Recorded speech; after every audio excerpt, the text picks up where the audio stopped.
სოფლიოში ნავთობზე ფასების ზრდა ჯერჯერობით საქართველოს ბაზარზე სრულად ასახული არაა.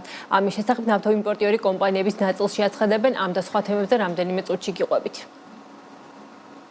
საქართველოს კათოლიკოს პატრიარქს ემშვიდობება ტაძართან იმ მოქალაქეების ნაკადი არ წყდება, რომლებსაც კათოლიკოს პატრიარქისთვის უკანასკნელი პატივის მიგება სურთ. Freedom House-ის თავისუფლების რეიტინგში საქართველოს პოზიცია 4 პუნქტით გაუარესდა და რეიტინგში 51 ადგილამდე დაქვეითდა. იანვარ-თებერვალში საქართველომ 209 მილიონი დოლარის საწვავი იყიდა, იმპორტის საშუალო ფასი 1 ტონაზე 713 დოლარი იყო. 1 აპრილიდან ფიზიკური და იურიდიული პირების დაზღვეული დეპოზიტების ანაზღაურებადი თანხის ოდენობა 50,000 ლარამდე გაიზრდება.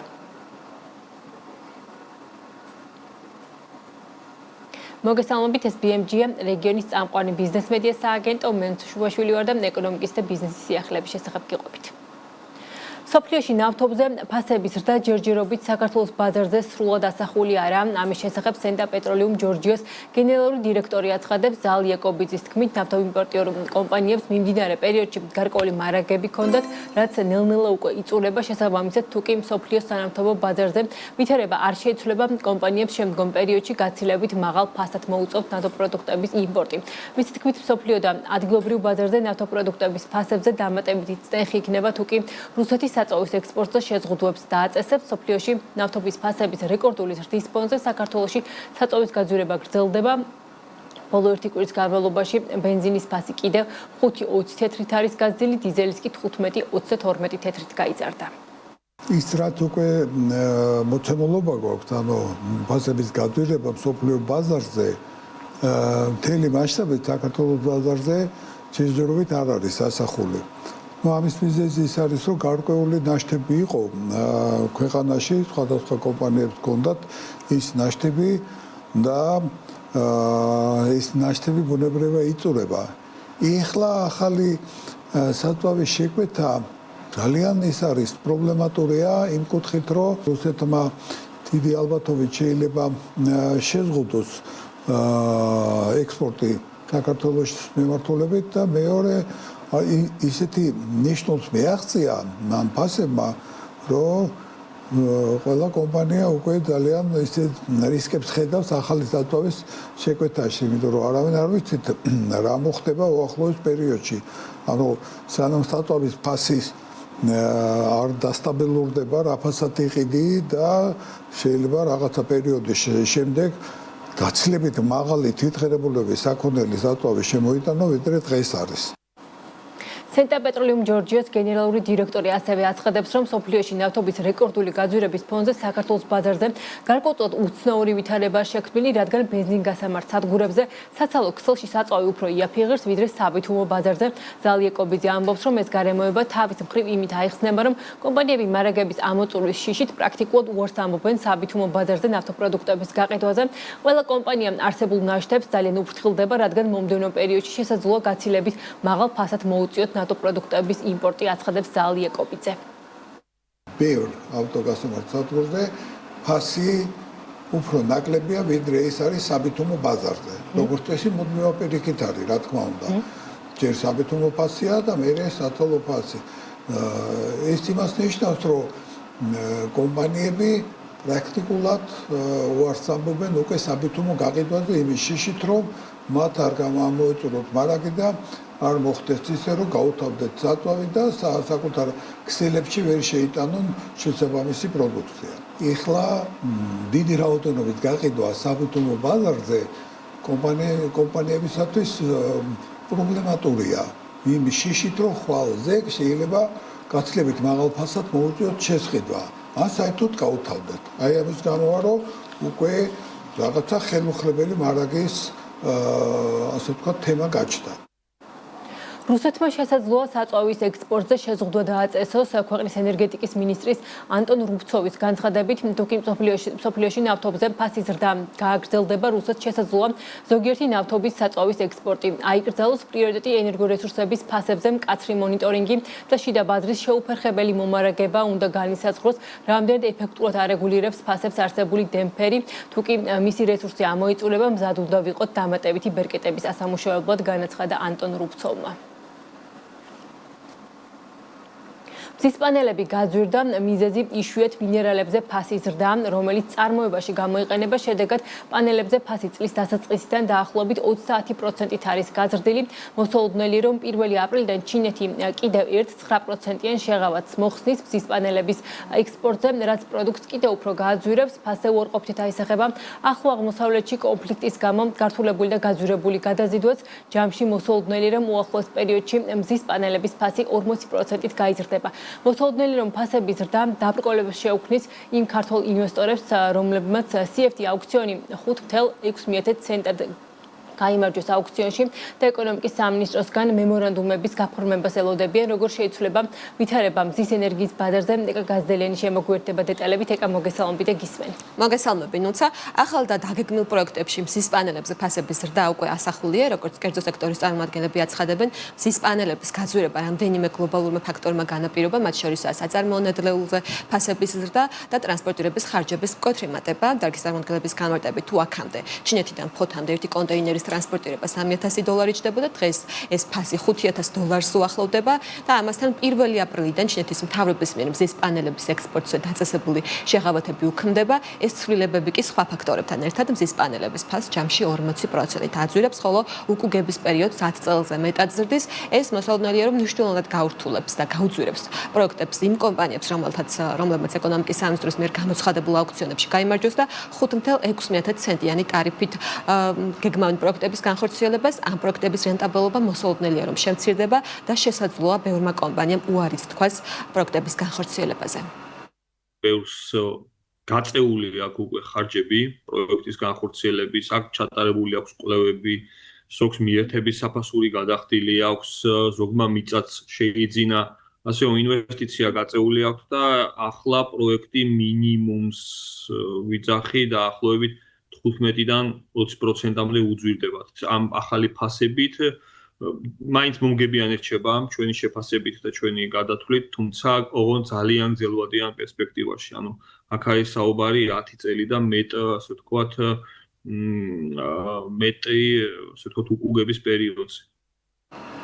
გლობალური ბაზრის ცვლილებების ფონზე დარგის სპეციალისტები და წარმომადგენლები სექტორის განვითარების შემაფერხებულ მთავარ მიზეზად ფასებთან ერთად სახელმწიფო ბიუროკრატიას ასახელებენ. მოსალოდნელია, რომ საქართველოში 1 კილოვატი მზის ენერგიის სისტემის ინსტალაციის ფასი, რომელიც შარშან $280-320 ფარგლებში მერყეობდა წელს $400-მდე გაიზრდება. მიუხედავად იმისა, რომ კომპანიები საკუთარი მარჟების შემცირებით ცდილობენ ფასების შენარჩუნებას, მომხმარებლებისთვის ღირებულება მაინც საშუალოდ 15%-ით მოიმატებს. ფასების ზრდაზე არანაკლებ პრობლემად სექტორში სწორედ სახელმწიფო უწყებების მხრიდან შენელებული მუშაობაც სახელდება. დარგის წარმომადგენლების განცხადებით, ცალკეულ ინდუსტრიულ პროექტებში საპროექტო სამუშაოების სინქრონიზაცია და ნებართვების მიღება ხშირად თვეობით ჭიანურდება და აუცილებელია თვითმმართველობებისა და სამინისტროების მხრიდან ტემპის აჩქარება, რათა ენერგოდამოუკიდებლობისკენ სწრაფვა არ შენელდეს ამ მიმართულებით. თავისთავად რენტაბელობა დაიკლებს თუ ბიუროკრატიული მანქანა იგივე ტემპით იმუშავებს, იმიტომ რომ რიგ საკითხებში ჩვენ ყოველთვის ვითვალისწინებთ სიტყვაზე რაღაც მზის სადგურის საპროექტო სამუშაოები მიდის და არის ძალიან შენელებული მუშაობა სახელმწიფოს მხრიდან. ეს გადასახედი არის, მზის პანელის ფასი გაიზრდება, მაგრამ საერთო ჯამურ კომპონენტში, ხო? თუ აქედან ჩვენ ბიუროკრატიის ნაწილს გავაუმჯობესებთ, ხო? დანახარჯები რაც სიტყვაზე ბანკში მიდის, ხო? ამ შემთხვევაში მოხმარდება პირდაპირ მზის ელექტროსადგურს. სტატისტიკური მონაცემებით წელს იანვარ-თებერვალში მზის პანელების იმპორტმა $30 მილიონი შეადგინა, რაც გასული წლის ანალოგიურ პერიოდთან შედარებით 12-ჯერ მეტია. ეს ნახტომისებური ზრდა დარგის წარმომადგენლების შეფასებით გამოწვეულია იმით, რომ კომპანიებმა მოსალოდნელი გაძვირების წინ პროდუქციის მომარაგებას სცადეს, ასევე რამდენიმე მსხვილი პროექტი მშენებლობის აქტიურ ფაზაში გადავიდა. თუმცა ამასთან დარგის წარმომადგენლების ინფორმაციით ეკონომიკის სამინისტრო განიხილავს, რომ მზის და ქარის პროექტები პრიორიტეტებიდან ამოიღოს და მემორანდუმების გაცემა შეაჩეროს. დარგის წარმომადგენლებს ეკონომიკის სამინისტროში უთხრეს, რომ ენერგოსისტემის შეზღუდული შესაძლებლობებიდან გამომდინარე სისტემას არ შეუძლია იმაზე მეტი ენერგიის ინტეგრირება, ვიდრე მოთხოვნაა და სამინისტრო განიხილავს ახალ მიდგომას, რომლის მიხედვითაც ქსელში ენერგიის სიჭარბის დროს პირველ რიგში მზის და ქარის სადგურები გაითიშება, ხოლო ჰესები მუშაობას ჩვეულ რეჟიმში განაგრძობენ.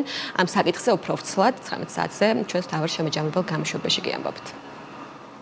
მადლობა ეს გაზდელიანი იყო, რომელმაც მზის ენერგიის ბაზარზე არსებული ვითარება გაგვაცნო, ჩვენ კი ვაგრძელებთ გამოშვებას. 2026 წლის თებერვალში საქართველოში ელექტროენერგიის გამომუშავება წლიურად 15.8%-ით 995 გიგავატ-საათამდე გაიზარდა.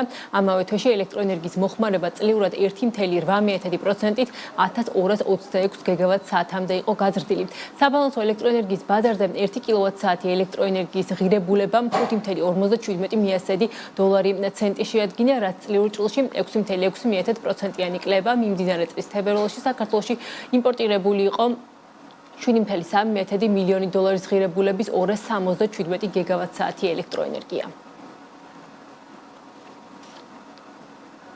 საქართველოს ბანკის გენერალური დირექტორის და Lion Finance Group-ის აღმასრულებელი დირექტორის არჩილ გაჩეჩილაძის განცხადებით, Lion Finance ჯგუფის ლონდონის საფონდო ბირჟის 100 უმსხვილეს კომპანიაში შესვლას ინვესტიციების მოზიდვისთვის მნიშვნელოვანი ხელშემწყობი ეფექტი ექნება, როგორც არჩილ გაჩეჩილაძემ BMG-სთან ინტერვიუში განაცხადა.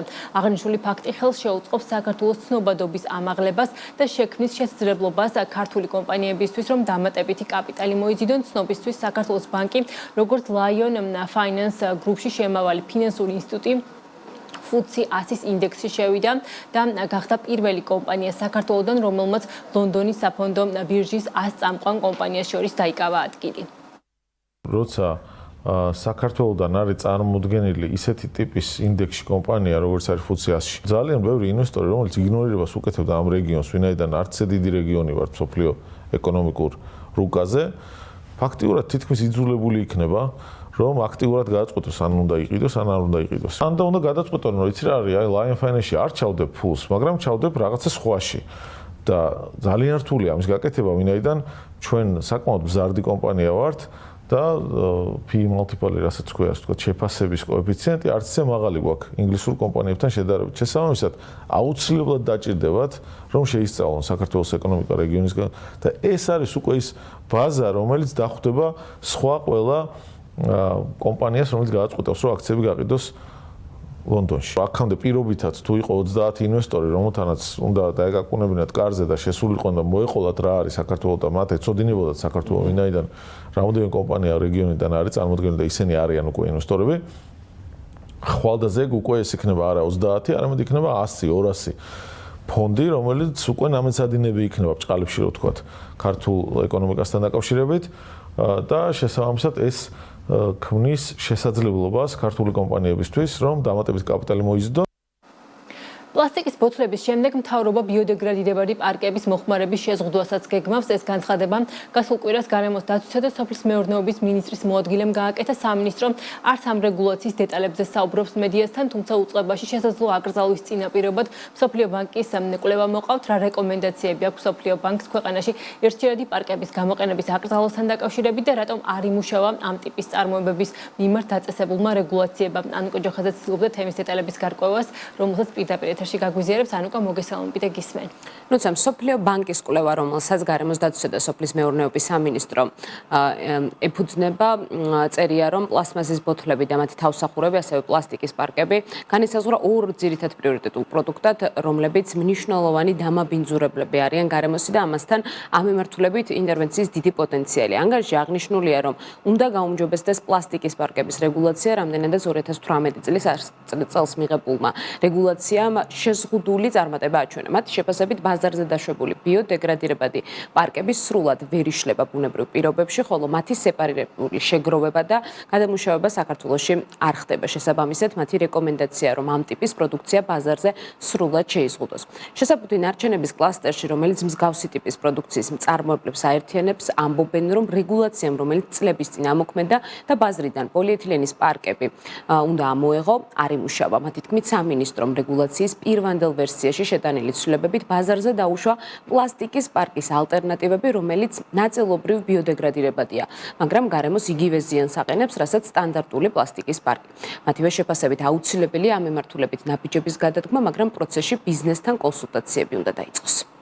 ამ ბრიტანულ სტანდარტის ჩანაწერში რაც წერია, ეს იგივე ოქსოდ ბიოდეგრადირებადია და მას ბიოდეგრადირებასთან არ აქვს კავშირი, ანუ რო განმარტოთ, ეს იგივე პლასტიკია და გარემოში რო ხდება მიკროპლასტიკად იშლება, ანუ თავისთავადვე გამორიცხავს ეს კანონი იმ მიზნებს, რისთვისაც შეიქმნა. მსოფლიო ბანკის კვლევაშიც ძირითადად ამაზე არის გამახვილებული აქცენტი, რომ კი მსოფლიოში არის იმის პრობლემა, რომ ხშირად მარკეტინგულად იფუთება, რომ ზოგიერთი შეფუთვა არის ეკოლოგიურად სუფთა, ეკომეგობრული, თუმცა თავის თავშივე და შემადგენლობაში გულისხმობს, რომ ის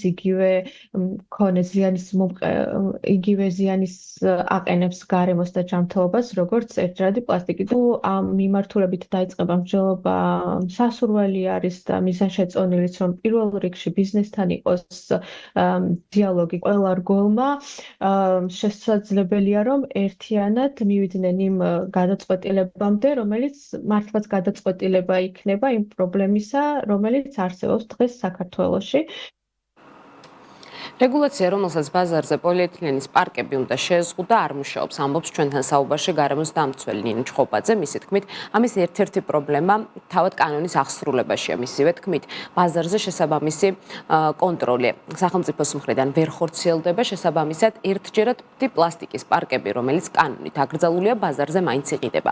ნინო ჩხობაძის შეფასებით აკრძალვა, როგორც პლასტიკის პარკების ბოთლების შემთხვევაში, სწორი გზა არ არის და ამ კუთხით ევროპული პრაქტიკა სრულად განსხვავებულია. ჩხობაძე ყურადღებას ამახვილებს ამ ტიპის ნარჩენების სეპარირებისა და შემდეგ უკვე მათი გადამუშავების აუცილებლობაზე. ყველაზე მთავარი ყბა დაღებული ერთ-ერთი რეგლამენტი, რომელსაც ვერაფრით ვერ ვიღებთ. შესაფუთი მასალების რეგლამენტი, რომელიც არის აპრობირებული წესი და რატო ვიგონებთ ველოსიპედს, ვერაფრით ვერ ხვდები, როცა მეწარმე, რომელიც აწარმოებს ამ პროდუქტს, თვითონ იღებს ამას და თვითონ აკეთებს, იღებს თავის სოციალურ პასუხისგებლობას, რომ გადაამუშავოს ეს ყველაფერი. ჩვენ იმის მაგივრად, რომ აქეთკენ წავიდეთ, ვიგონებთ ახალ ველოსიპედს სრული აკრძალვით, რომელიც შეიძლება კარგი იყოს, იმიტომ რომ მე როგორც მწვანეთა მოძრაობის თავმჯდომარე პირდაპირ გეუბნებით, რომ ჩემთვის მნიშვნელოვანია, რომ პლასტიკი არ იყოს. მაგრამ როგორ უნდა გავაკეთოთ ეს, როგორი ნაბიჯები და როგორი ეტაპები უნდა განვახორციელოთ, ამას აქვს ძალიან დიდი მნიშვნელობა. და რა თქმა უნდა იყოს გარკვეულად შეჯერება ბიზნესთან. და მოდი ვთქვათ ესე, ეს საუბრები არ უნდა იყოს დახურულ კარებს მიღმა. ეს საუბრები უნდა იყოს ღია და მსჯელობა უნდა იყოს საზოგადოებასთან ერთად.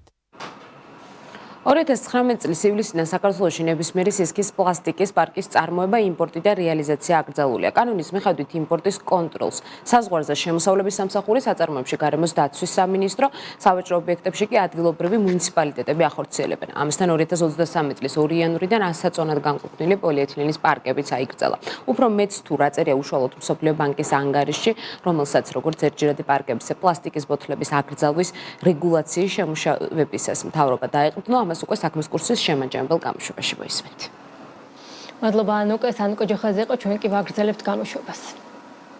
თებერვალში თბილისსა და ბათუმის უძრავი ქონების ბაზარზე მკვეთრი ზრდა იყო. კოლიორ ჯორჯიას მონაცემებით თებერვალში თბილისში 3801 ბინა გაიყიდა, წლიურად ზრდა 20.4%-ია. ბაზრის ზომა 34.4%-ით 311 მილიონ დოლარამდე გაიზარდა. უფრო კონკრეტულად 2026 წლის თებერვალში თბილისში ახალ პროექტებში ტრანზაქციების რაოდენობა გასული წლის თებერვალთან შედარებით 21.7%-ით გაიზარდა. ზრდა დაფიქსირდა ახლა დაშენებული ბინების როგორც პირველად 23.9%, ისე მეორეულ ბაზრებზე 18.5%. ტრანზაქციების რაოდენობა 15.7%-ით გაიზარდა ძველ პროექტებშიც, გაიზარდა ფასებიც, კერძოდ თებერვალში ქალაქის მასშტაბით ძველ პროექტებში ფასმა 8.9%-ით მოიმატა, ქალაქის მასშტაბით პირველადი ტრანზაქციების საშუალო შეწონილი ფასის ზრდა 10.7%-ით შეადგინა, მეორეულ ბაზარზე კი საშუალო შეწონილი ფასი ქალაქის მასშტაბით 6.3%-ით გაიზარდა.